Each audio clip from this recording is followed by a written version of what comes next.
আমি একটা মেয়ে হয়ে বলতেছি, ছেলেরা আসলেই অনেক বেশি ভালোবাসে। কেউ মানুক বা না মানুক, আমি এই কথাটা মানি। এটা একটা আপুর গল্প। আপু আমাকে বলছিল, আমি যখন ইন্টার ফার্স্ট ইয়ারে পড়ি, একটা ছেলে আমার পিছনে সব সময় ঘুরঘুর করতো।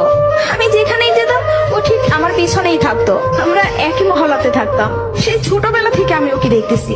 একটু জেদি, তবে কোনো মিথ্যা নেই ওর ভিতরে। ফলচাতুরি এসব কিছুই বুঝে না, আর অনেক চাপা স্বভাবের একজন মানুষ।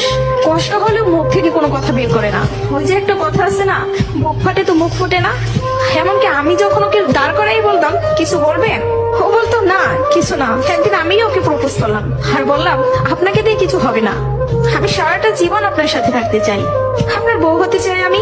কখনো দূরে সরাই দিবেন না তো? জীবনে যা কিছুই হয়ে যাক, আপনি আমার পাশে থাকবেন, কখনো আমাকে একা ফেলে যাবেন না। যদি এই ওয়াদা করতে পারে, তাহলে আমি রিলেশন করব। ও অনার্স ফার্স্ট ইয়ারে পড়ে। ও বলল, জীবনে যা কিছুই হয়ে যাক, আমি তো